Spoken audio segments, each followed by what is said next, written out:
네, 안녕하세요. 김유성입니다. 제가 수학편을 올린다는 게 너무 바빠가지고, 이제 막 영상을 찍고, 막 이런저런 질문이나 이런 것들을 좀 요약해봤어요. 그래서 이 영상도 뭐 저번 영상과 마찬가지로 이 영상이 막 절대적이니까 무조건 이렇게 해가 아니라, 그냥 내가 앞으로 공부하면서 이런 방향으로 하면 좋겠다 정도로만 받아들이시고, 여러분 걸로 좀 만드셔서 좋은 결과 있으면 좋겠습니다. 일단, 제목은 뭐, 당연히 저의 상징적인 분수의 덧셈 뺄셈부터 9023, 951 등급, 그 다음에 2023, 90는 등급까지라는 부제목을 달았고요. 일단 바로 본론으로 들어가 보면, 일단 기본편이라는 거는 정말 중등 수학이나 초등 수학도 그대로 되어 있지 않는 분들. 이분들은 일단은 뭐 다른 기타 강의를 떠나서 일단 EBSI의 정승재 선생님의 51 수학을 전부 완강하시면 돼요. 한 68강 정도 될 거거든요. 근데 그거 전부 다 완강하시면은 초등학교부터 고등학교 1학년 때까지의 과정은 어느 정도 커버가 될 겁니다.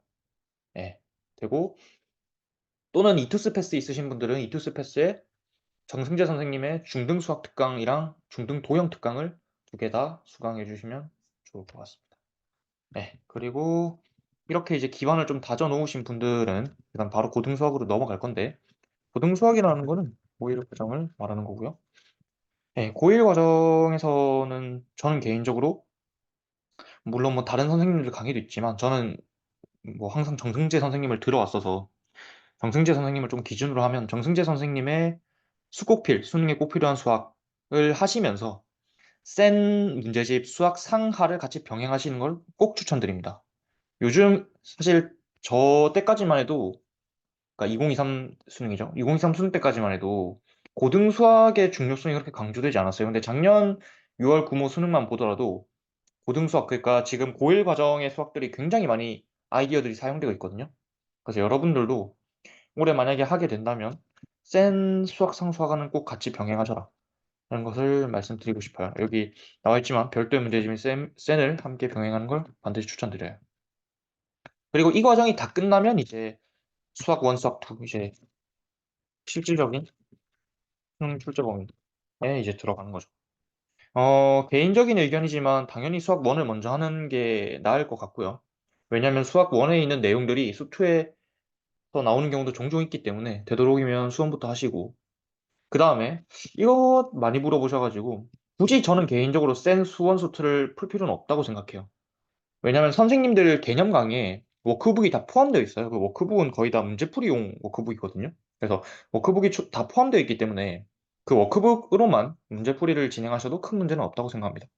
다만 아까도 얘기했지만 따로 문제를 풀 수 있는 워크북이 없다면, 선생님 개념 강의 중에 없다면 센 수원 수투를 추천드리는 편입니다. 그 다음에 또 이 질문 나올 것 같아서 미리 얘기하지만 어떤 선생님을 듣든 크게 상관없습니다.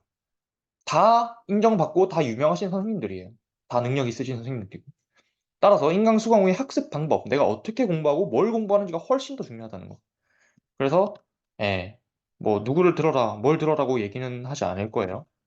그리고 하나 더 말씀드리면, 뭐 흔히 뭐 공부법 알려주는 막 강의나 그 공부법 알려주는 막 영상이나 이런 데 보면 막 누구 들어라, 누구 좋다 막 이런 얘기 하잖아요. 그거 다 사짜니까 믿지 마세요.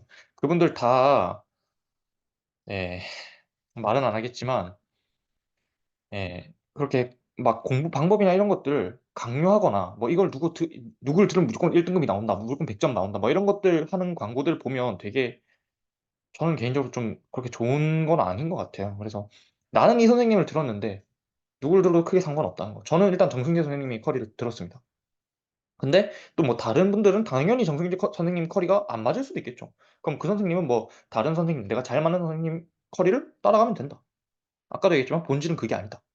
네. 아무튼 이제 그래서 제가 공부했던 커리를 좀 말씀드리면, 일단 저는 당연히 초등학교 수학도 제대로 안 돼 있었기 때문에 정승재 선생님의 EBSI의 51 수학을 완강했었고요. 그 다음에 3회 정도 다시 한번 쭉 복습하면서 저 혼자 이제 그 종이에 공식이나 아니면 설명해 주셨던 거 다시 한번 적어보고, 이 공식이 이렇게 유도되는 거구나.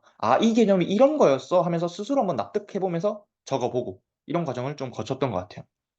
그리고 나서 이제 EBS래. 그 이투스에 이제 정승재 선생님의 수곡필, 수능에 꼭 필요한 수학을 수강하면서 거기에 나와 있는 문제들이나 아니면 거기에 나와 있는 개념이나 공식들을 다시 한번 암기해주고, 그 다음에 저는 사실 그 센 수학 상수학을 안 풀었는데, 지금 시작하시는 분들은 꼭 아까도 얘기했지만 수학 상하를 꼭 풀라는 거. 그 다음에 이투스의 정승재 선생님이 이제 가장 메인 강좌죠. 개념 때려잡기를 수강했었고요. 그 개념 때려잡기 보면은 복습을 어떻게 하라고 나와 있어요. 그래서 그 방법대로 저는 계속 복습했었습니다. 5회 누적 복습이라고 하는데. 그래서 그거대로 그 복습을 했었고, 그 다음에 개념 때려잡기의 워크북인 혼자 때려잡기라는 책이 있어요. 그래서 그 책을 3회독이라고 여긴 적어놨지만, 모르거나 어려웠던 문제들은 5회독까지 했었던 것 같습니다. 그래서 이렇게 딱 하고 나니까 저는 이제 이거 다 끝나고 딱 6월 모의평가 바로 보러 갔었거든요. 근데 바로 3등급 100분이 100분이 85가 딱 나왔었어요. 예. 그러니까 딱 이거를 진짜 근데 정말 정확하게 하려고 애썼고, 진짜 하나도 빠짐없이 다 내 것으로 만들려고 애썼어요. 그래서 6월 모의평가 성적을 딱 받고 나서 아 이대로 공부하면 되겠다라고 딱 했었던 것 같아요. 그 다음에 이제 개념 강의인 개떼잡을 다 수강한 다음에 저는 이제 기출문제로 들어가지 않고 일단 수능 특강에 나와 있는 레벨 1, 레벨 2 문제를 먼저 한번 혼자 풀어보면서 다시 한번 개념을 환기했고, 그 다음에 그 문제들이 진짜 적용이 되는지 한번 다시 써먹어 보려고 노력했던 것 같아요. 그리고 나서 레벨 3는 어려워서 안 풀었고요. 여태까지는. 그래서 레벨 1, 레벨 2 문제를 다 풀고 나서 그 다음에 기출문제를 이제 혼자서 풀었어요, 저는. 근데 저는 기출문제 뭐 많지만 저는 수분감 또는 정승재 선생님이 기출컷을 추천하는 편이고요. 저는 근데 수분감으로 진행했습니다. 마찬가지로 뭐 강의는 따로 듣지 않았고요. 그 다음에 모르는 문제들만 좀 몇 번 더 고민해 본 다음에 그 부분만 현우진 선생님의 그 수분감 강의를 따로 들었던 것 같아요. 네. 모르는 문제에 한해서요.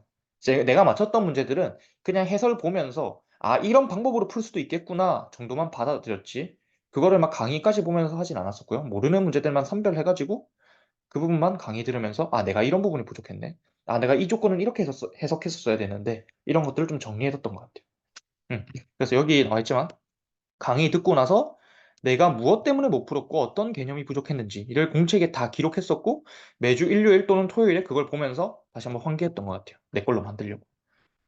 그 다음에 이제 기출문제 다 푼 다음에 이제 수능특강 레벨 3에 있는 문제들을 한번 혼자 다시 풀어봤어요. 당연히 모르는 것들 있으면 몇 번 다시 한번 쭉 풀어봤었고, 그래도 모르는 것들은 다시 해설 강의 보면서 내가 이런 부분이 부족했구나, 아 이런 부분을 놓쳤네, 이런 것들을 또 다시 한번 정리했었고, 아 내가 이런 개념이 좀 부족했네 하면서 다시 개념으로 돌아가서 아 이 개념이 이런 의미였구나 하고 다시 한번 이해하고, 네, 이런 과정을 거쳤던 것 같고요.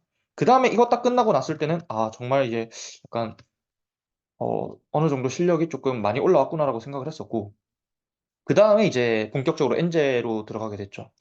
일단 기본적으로 엔제 입문으로는 사회규칙 시즌 1, 뭐 대성마임에게 한석원 선생님이거나 아니면 사점 코드 메가스터디의 양승진 선생님이거나 아니면 하루 사점 엔제 대성마임에게 이미지 선생님 등을 엔제 입문 등을 추천하는데, 물론 뭐 지금 이 책들의 난이도가 어떤지는 잘 모르겠어요. 근데 제가 풀 때만 해도 이 책들의 난이도는 여타 그 엔제보다는 비교적 쉬운 편에 속했거든요. 그래서 이렇게 푸시면 될 것 같고, 뭐 꼭 이게 아니더라도 다른 엔제도 크게 상관없습니다.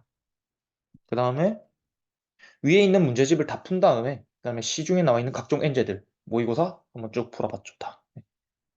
그래서 저는 일단 시중에 나와 있는 엔제들 진짜 많이 풀었는데요. 지금 생각했을 때 이제 조금 아쉬운 부분은 이게 문제를 많이 풀려고만 하고 그거에 대한 피드백을 조금 소홀히 했던 것 같아요. 지금 생각해보면.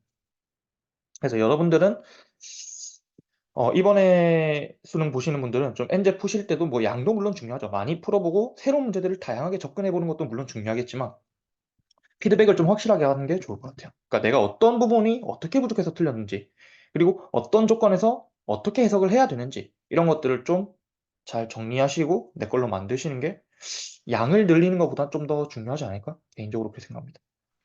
네, 그래서 이렇게 이제 했을 때 딱 9월 모의평가 봤을 때 1등급이 나왔고요. 그래서 그리고 그 9월 모의평가를 풀 때 1등급이 나올 거라고 생각을 했었어요, 사실. 이 정도 공부해서는 1등급이 안 나올 수 없다고 생각을 했었고. 물론 수능에서 2등급이 나왔었는데 사실 뭐 변명이죠. 좀 변명을 하자면 이때까지 사실 확률과 통계 문제를 한 번도 틀린 적이 없었어요. 6월 모의평가도 그렇고 9월 모의평가도 그렇고, 그다음에 각종 모의고사를 풀 때도 공통 과목에서 특히 킬러 문제라고 흔히 얘기를 하는 14번, 22번 정도를 거의 틀렸었지, 확통에서 29번, 30번을 틀린 적은 거의 없었거든요. 근데 수능에서 29번, 30번을 틀렸습니다. 심지어 29번은 처음 답이 맞았고, 그 두 번째 답을 제가 수정했는데 또 그 두 번째 답을 틀렸더라고요. 그래서 그때 그렇게 틀렸고요. 그래서 제가 아마 네 문제인가 다섯 문제를 틀렸을 거예요, 수능에서. 그래서 이제 2등급을 받았는데요. 뭐 변명이죠. 다 변명인데. 그래서 지금 다시 한번 생각해 보면 이제 엔제 풀 때 좀 피드백을 좀 제대로 했으면 어땠을까? 내가 너무 양에만 좀 집착했던 것 같다라는 좀 아쉬움을 좀 생각하게 되네요.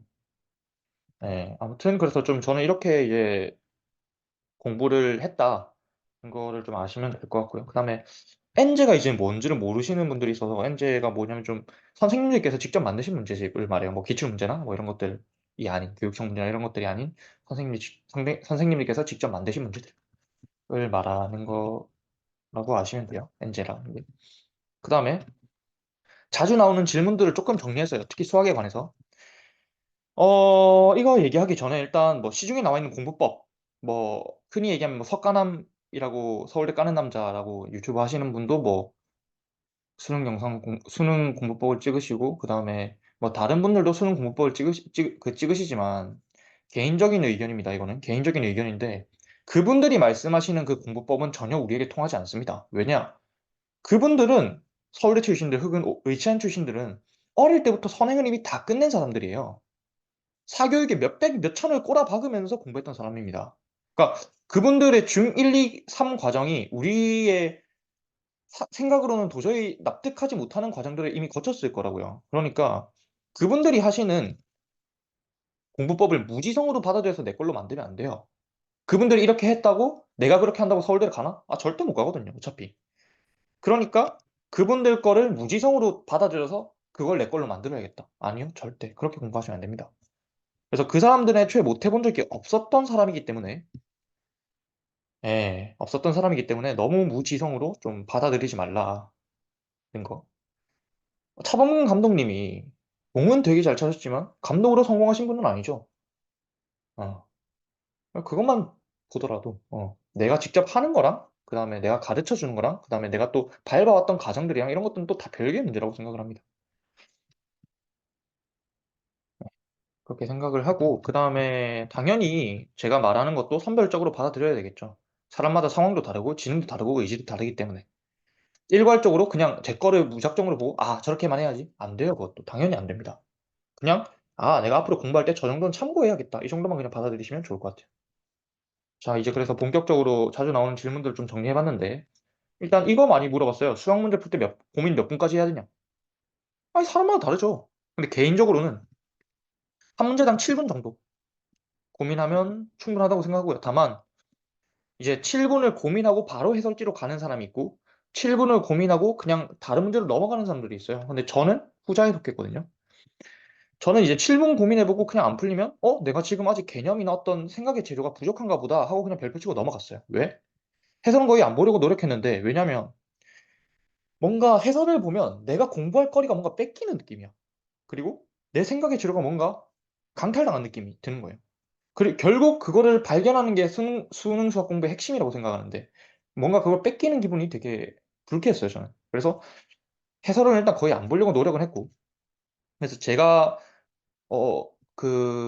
문제 풀 때 보통 어떻게 했냐면, 제가 5월 13일에 이번 문제를 못 풀어서 별표치로 넘어갔다. 그러면 뭐 한 3, 4일 뒤에 한번 더 풀어보고, 그래도 안 풀렸다. 그럼 또 3, 4일 뒤에 또 더 풀어봐. 그래도 안 풀리면 그때 해설지를 보는 편이에요.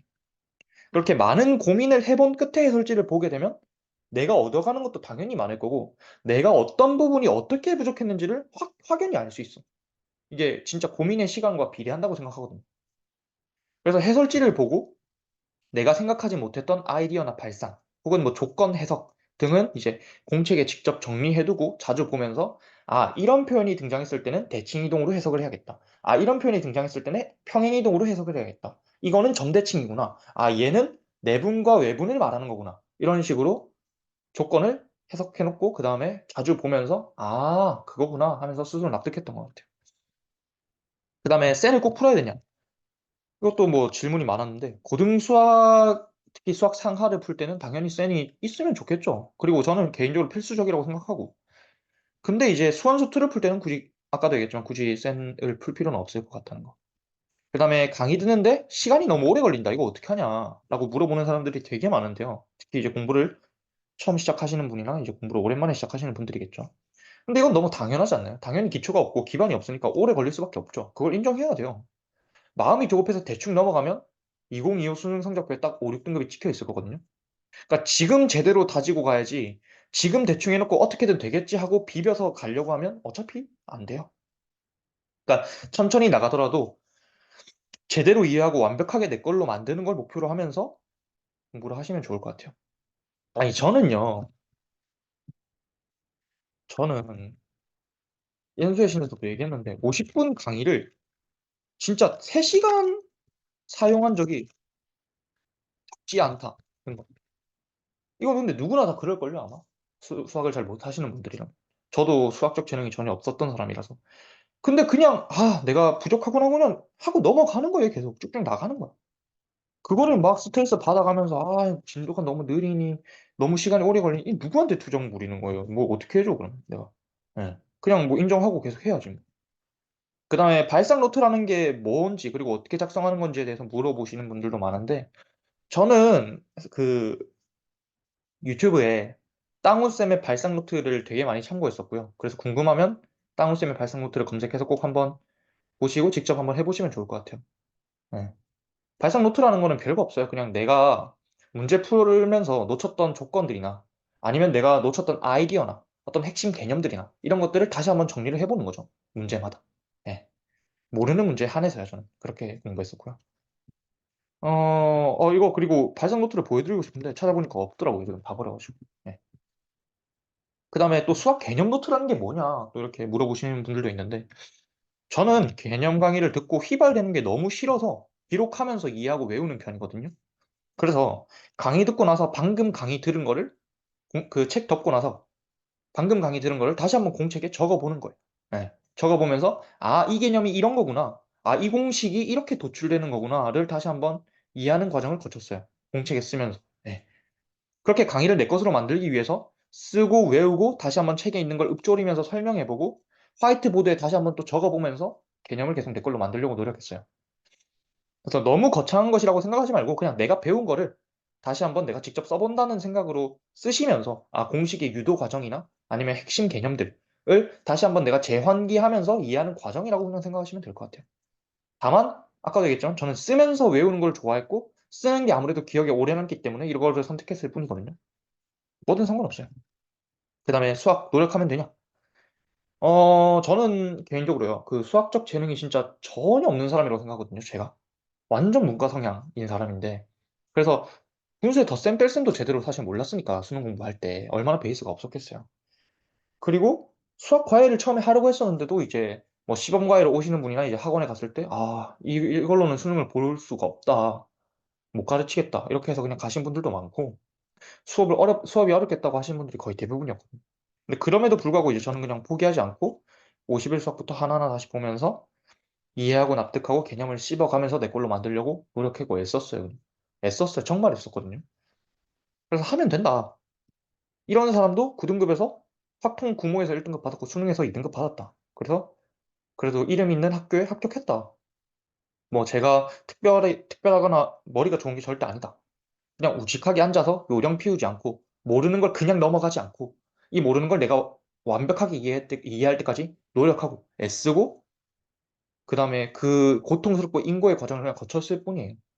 생각해보면요. 어렸을 때 배우는 거랑 이렇게 다 커서 배우는 거랑은 진짜 그 고통의 강도 차이는 몇 배가 차이 난다고 생각하거든요.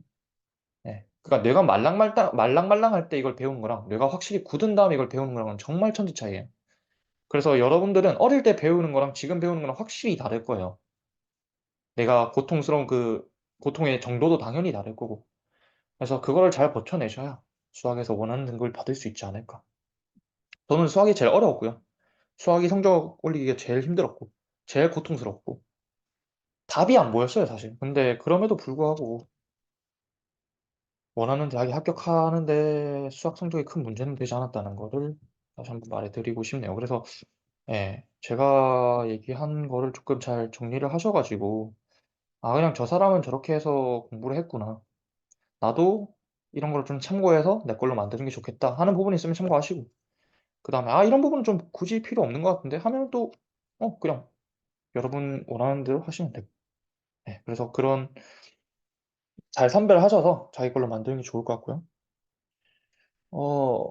예, 그렇게 하면 될 것 같고, 그 다음에, 예, 몇 번 얘기했던 것 같은데, 누구를 들어야 될까요? 어떤 책을 풀어야 될까요? 이런 질문은 정말 의미가 없어요.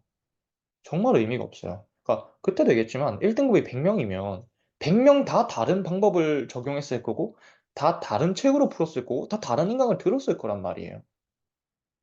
예, 그러니까 그런 질문이 전혀 의미 없는 질문인데, 그런 질문을 많이 하는 분이 보인다는 게 조금 유감이긴 합니다. 유감이긴 하니까, 될 수 있으면 그런 질문보다는 조금 더 구체화된 질문, 예, 을 하시는 게 좋을 것 같아요. 제가 웬만하면 바로바로 일단 확인을 해서 답변을 드리려고 하는데 요즘 좀 과외생들도 많아졌고 개인적으로 하는 일도 있다 보니까 바로바로 답변을 못 드린다는 점도 좀 이해를 해주시면 좋을 것 같네요. 네, 그래서 오늘은 이 정도에서 마치고요. 수학에 한해서 조금 모르거나 궁금하거나 아니면 좀 이런 방법은 어떤 거 같냐? 라는 질문이 있으시면 언제든지 댓글 남겨주시면 제가 확인하고 답변 남겨드리겠습니다. 네, 올해도 열심히 하셔서 좋은 결과 있기를 기원합니다.